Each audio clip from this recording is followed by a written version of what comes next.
बिस्मिल्लाहिर्रहमानिर्रहीम अस्सलाम वालेकुम। आज मैं आपके साथ परफेक्ट नाप तोल के साथ बहुत ही ज़बरदस्त सूजी और बेसन की बर्फ़ी की रेसिपी शेयर करूँगी। सर्दियों में जो है हल्की फुल्की भूख में दोपहर के टाइम या शाम के टाइम इस तरह की चीज़ें बहुत अच्छी लगती हैं। इसके अलावा हेल्दी भी होती हैं क्योंकि हमने इसमें ड्राई फ्रूट का भी इस्तेमाल किया होता है और इसमें देसी घी का इस्तेमाल भी किया होता है। आपकी बेसन और सूजी की बर्फ़ी या बेसन और सूजी का टुकड़ी हलवा कैसे परफेक्ट बनेगा, सॉफ्ट भी नहीं होगा और बहुत ज़्यादा सख्त भी नहीं होगा, तो तमाम टिप्स मैं आपके साथ इस वीडियो में शेयर करूँगी। तो वीडियो को आपने बगैर स्किप के लास्ट तक वॉच करना है ताकि रेसिपी की आपको प्रॉपर समझ आ सके और आप भी बिल्कुल ऐसी बिल्कुल परफेक्ट नाप तोल के साथ बेसन और सूजी की बर्फ़ी आसानी से घर पर बना सकें। तो बगैर देर के रेसिपी को स्टार्ट करते हैं। तो सबसे पहले जिस पैन में हमने इसको सेट करना है अपनी मिठाई को, उसको हमने घी से ग्रीस कर लेना है और इसके बाद एक कढ़ाई ले लेनी है। इसमें मैं डालूँगी तकरीबन पौना कप या 150 ग्राम मेरे पास घी है। देसी घी का मैं इस्तेमाल कर रही हूँ क्योंकि इस तरह के रेसिपीज़ में देसी घी ही अच्छा लगता है, लेकिन अगर आपके पास नहीं है तो आप डालडा घी में भी बना सकते हैं। सारा घी मैं एक दफ़ा इसमें नहीं डाल रही, थोड़ा सा बचा लिया है। घी को मेल्ट होने देंगे। जैसे ही मेल्ट होगा इसमें डालेंगे बेसन, जो कि मेरे पास है 250 ग्राम। अगर कप में देखेंगे तो ये 2 कप अपने मुँह तक भर कर लेने हैं, तो 250 ग्राम बन जाएगा। इसको बिल्कुल लो फ्लेम पर हमने भूनना शुरू करना है। अच्छा, यहाँ पर अगर आपको घी कम लगेगा भूनते-भूनते तो आपने थोड़ा-थोड़ा करके इसमें घी मज़ीद ऐड कर देना है। तो हमने बेसिकली वो सारा घी इसमें ऐड कर देना है। तो मैंने थोड़ा-थोड़ा करके जो है ना इसमें और घी भी ऐड कर दिया था क्योंकि मुझे यहाँ पर कुछ कम लग रहा था, तो मैंने थोड़ा-सा घी और ऐड किया और उसके बाद मज़ीद कुछ कम लगा था, फिर बाकी का सारा भी डाल दिया मैंने इसमें। तो सारा ही घी मैंने इसमें डाल दिया है। जो थोड़ा-सा बचा है ये भी इसमें ऐड कर दिया है क्योंकि बेसन जो है ना घी को बहुत ज़्यादा अब्ज़ॉर्ब कर लेता है और बहुत ड्राई होता है, इसलिए इसमें घी थोड़ा-सा ज़्यादा ही जाता है। तो बस इसको भूनना शुरू करेंगे आहिस्ता-आहिस्ता। आप देखेंगे कि बेसन जो है ना थोड़ा सॉफ्ट होना शुरू हो जाएगा क्योंकि जैसे-जैसे ये भूनता रहता है आहिस्ता-आहिस्ता घी को छोड़ता जाता है। तो बस इसको हमने अच्छी सी खुशबू आ जाए इतनी देर तक भूनना है। थोड़ा-सा इसका कलर भी चेंज हो जाएगा। बहुत ज़्यादा आपने इसको ब्राउन नहीं करना, लेकिन आपने इसकी भुनाई अच्छे से करनी है क्योंकि इसमें कच्चा टेस्ट आना शुरू हो जाता है। अगर आप ठीक से भूनते नहीं हैं तो इसमें से थोड़ा-सा ना कड़वा-कड़वा सा टेस्ट आता है। यहाँ पे आप देख सकते हैं थोड़ा-सा इसका कलर चेंज हो गया है, बहुत अच्छी सी खुशबू भी आ रही है और इसने देखिए घी को भी छोड़ना शुरू कर दिया है। तो बस ये भुन चुका है, इसको मैं निकाल दूँगी किसी बर्तन में। अब इसी कढ़ाई को मैंने थोड़ा-सा साफ़ कर लिया था, इसमें हम डालेंगे सूजी। सूजी को हमने ड्राई रोस्ट करना है क्योंकि हमने सारा घी जो था बेसन में डाल दिया है। इसमें हम घी ना भी डालें तो ऐसे भी इसको हम रोस्ट कर सकते हैं। सूजी मैंने ली है यहाँ पर आधा कप। मैं सूजी इसमें कम डाल रही हूँ, आप चाहें तो सूजी की मिकदार थोड़ी ज़्यादा भी कर सकते हैं क्योंकि मुझे सूजी जो है ना बहुत ज़्यादा पसंद नहीं है।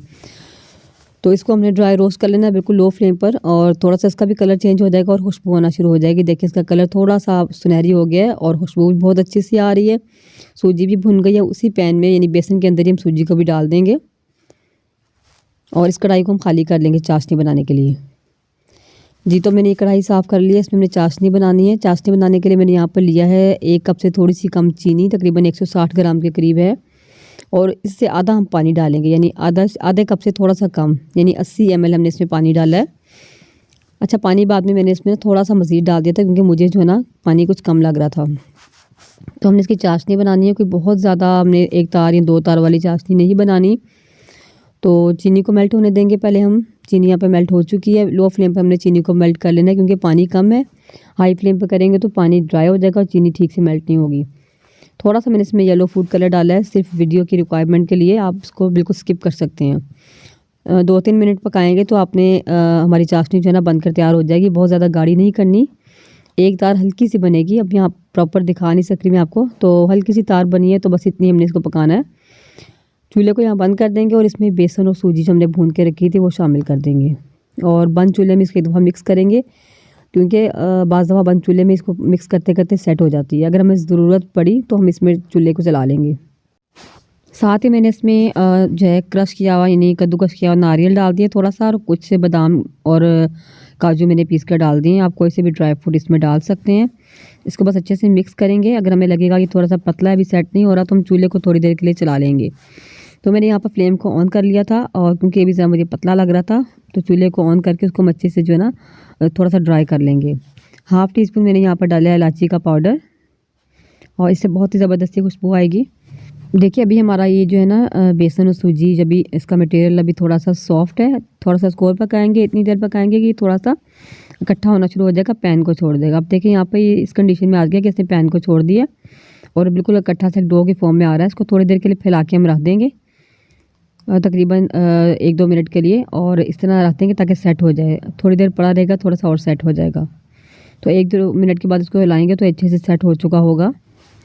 बस आपने इसको बहुत ज़्यादा सख्त नहीं रखना और बहुत ज़्यादा सॉफ्ट नहीं रखना। सॉफ्ट रखेंगे तो ठीक से कटेगा नहीं, सेट नहीं होगा। अब ये देखें बिल्कुल सेट हो चुका है अच्छे से, आप देख रहे हैं बुरबुरा सा हो रहा है।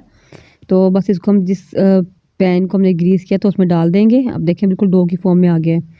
इसको हम अच्छे से फैला देंगे। अब जब फैलाएंगे ना तब भी आपको फ़ील होगा कि इसके ऊपर घी घी सा आ रहा है, तो उसका मतलब ये बिल्कुल ठीक कंडीशन में है। बिल्कुल ऐसा ही होना चाहिए।